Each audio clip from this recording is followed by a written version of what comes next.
ko. Nusi sa sikale eh. As ko jadi wah. Wah. Chan pa masa ku phaja jadi wah. Tisi na nangi birthday tau da ba yaro in hai je kapi je. Tisi kapi je haje. Cici. Birthday tau ra da ba ne abung gi. Lao. Haji. Birthday tau na ba iru jare.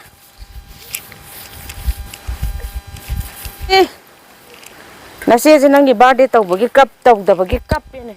Sida. Birthday tau da bagi cup be ba. Abungo ki birthday tau ra da ba ni. Haji iru jaba lo ra ga ji birthday ke bon ju lai ra ni.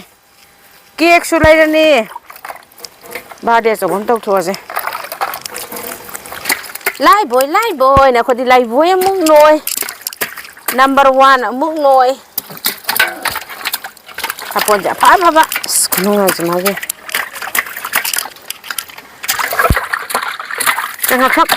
Ngak chango.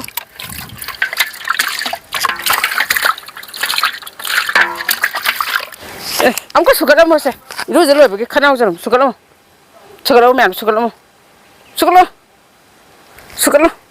Wa.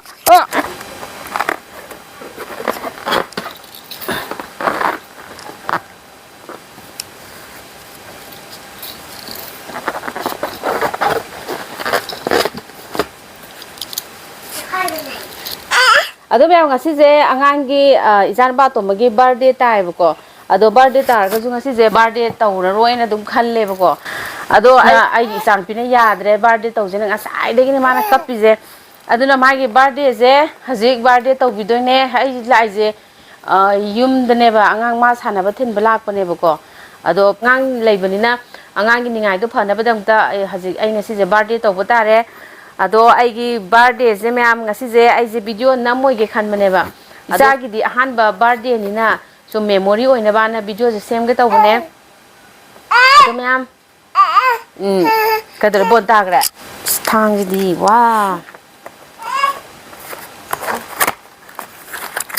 cake se mayam si cake ni go si wina lai go si ge je ado si le rak pas dang asai de message na hai ne Mama si ke cake se mayam ga mana de mi cake dis mai tau di ma hai birthday ke cake se ado si ne na birthday de si ne na tang mane khangbra birthday cake dis mai tau godam ne mayam tau jun la le ne khangbra che cake how ba ka se birthday ki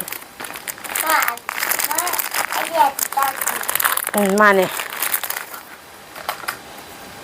je cake how bani abungo ge birthday ki cake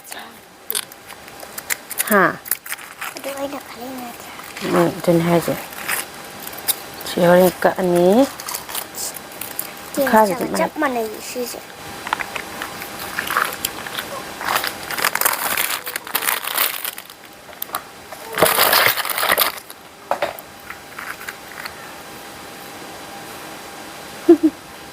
Ai cái ba đi kìa chứ.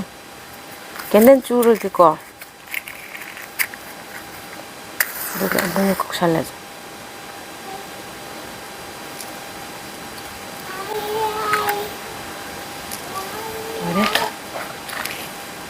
Thanks tamage. Harau ra babi ma. Nangi birthday gi se. Nga itu bon nga jinga khre. Tu. Si kai nyo. Bon me am jinga i jo.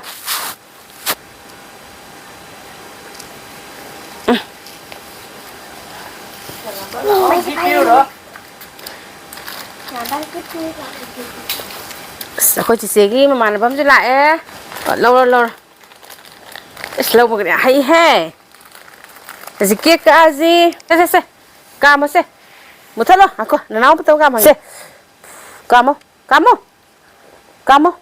chỉ trên nó bán cái cam mình đâu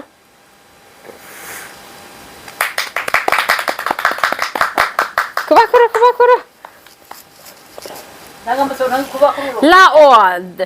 Lao cake in the lao na nào na lao hai se mari thang no para kya kan se ba la se la para kan no ye ka se la Candle lock thok ke se. La. Happy birthday to Abungo Macha. Ko happy birthday to Abungo Macha Macha thoi ba. Chị đi kem hai đứa mà này birthday tàu chứ nó xài đi ngang gì. À tôi gọi hai chú hai đứa tao. Các chị. Aku sih, aku makaki, kasih kau sih. Lagi kek sedih, wow. Saya lihat tu aja sih, makak ni aja deh. Bye.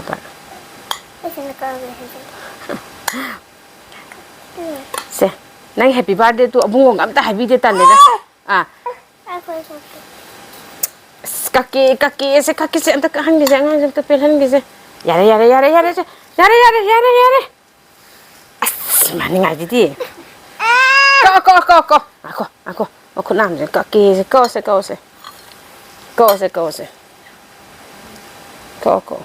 oh yare ko se anta ngai ko thang bro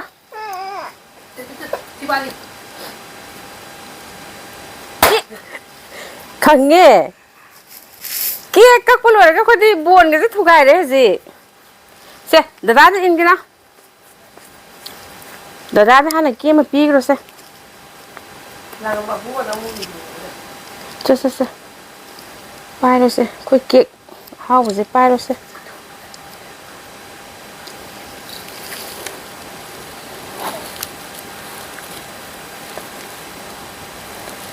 mà này có gia đình gì Paro sa zero se.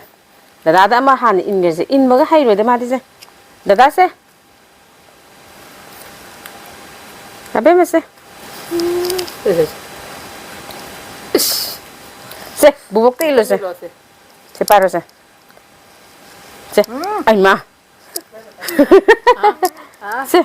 Bubok tam te ilo se. Bubok tam mam. Se paro se. Bubok tam te in se. Bubuk tak? Ah. Mẹ. Bố không thể thay đổi đi nè. Hảo vậy.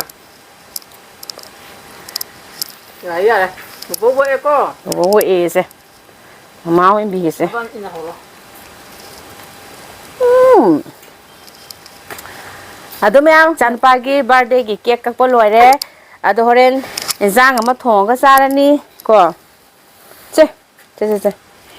Cake se khoi birthday cake se ma loi sa doi ni ngasi ki cake ado myam haji angang gi birthday gi enjang thong dore boko ado khoi bujari ju ulake abi manang mai pokani khan lam phamo ko se dang asi ko se gi angang gi birthday gi ye leiram me to si je ado mi budi yam di mi manga muk sui du ka ye di kg ma ma khai du ko na ga da hang de du ko na ba na lu je kg humom ga hapsele ya mi kona ni kai no si alu khan phanam jaw re sare he khang ji ja alu je da dum phanam ya mi alu mi ma pau ne hau ra ke tawa phai gom hau ni ta ba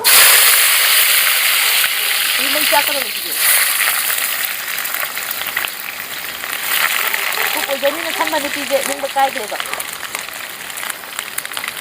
ko je da ni ni yaw ri ja cục tiam oi ning ba adu ma ju na na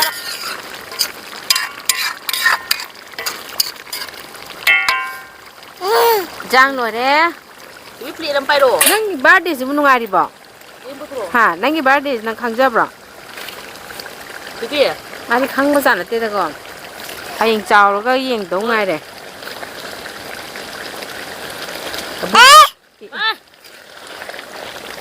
mamam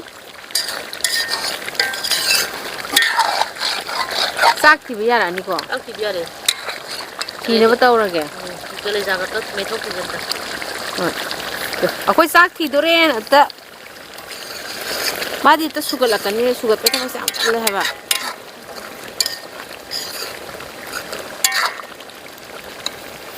mà đi sugar lo sugar pa đi sak lo re adu nam ta sugar chari hai se sak lo ra paket ta sugar lam se hau bu sugar le hajim sugar lam se abim abung mo kada tu ꯆꯥꯛ ꯂꯣꯏꯔꯛꯄꯒꯤ ꯁꯨꯒꯠꯂꯝꯃꯣ ꯆꯥꯛ ꯂꯣꯏꯔꯦ ꯑꯩꯈꯣꯏꯗꯤ ꯕꯥꯔꯗꯦ ꯂꯣꯏꯗꯣꯔꯦ ꯑꯩꯈꯣꯏ ꯕꯥꯔꯗꯦꯒꯤ ꯌꯥꯝ ꯏꯟꯖꯥꯡ ꯂꯣꯏꯔꯦ ꯆꯥꯕ ꯌꯥꯝ ꯊꯨꯅ ꯍꯧꯗ꯭ꯔꯥ ꯁꯤꯒꯤꯁꯦ ꯃꯥꯗꯤ ꯆꯥꯕꯕꯨ ꯍꯧꯖꯤꯛ ꯂꯣꯏꯈꯤꯗꯣꯔꯦ ꯑꯗꯨꯒ ꯁꯤꯗ ꯁꯂꯥꯛ ꯂꯩꯔꯦ ꯑꯗꯩ ꯀꯣꯟꯅꯕ ꯈꯔ ꯑꯃꯁꯨ ꯂꯩꯔꯦ ꯑꯗꯨꯒ ꯁꯤ ꯏꯟꯖꯥꯡ ꯄꯨꯈꯝꯗ ꯂꯣꯏ ꯍꯥꯞꯅꯔꯦ ꯍꯥꯎꯕ꯭ꯔꯣ ꯅꯁꯥ ꯍꯥꯎꯗꯤ ꯍꯥꯎꯔꯝꯒꯅꯤ ꯕꯨꯖꯥꯔꯤꯁꯦ ꯍꯩꯕꯅꯤꯅ ꯍꯥꯎꯇꯦ ꯈꯪꯗꯦ ꯈꯪꯗꯦ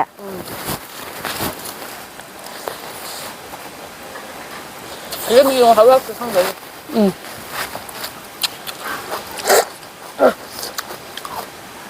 ꯍꯥꯎꯕ ꯀꯨꯀꯔꯗ ꯆꯪꯕ꯭ꯔꯣ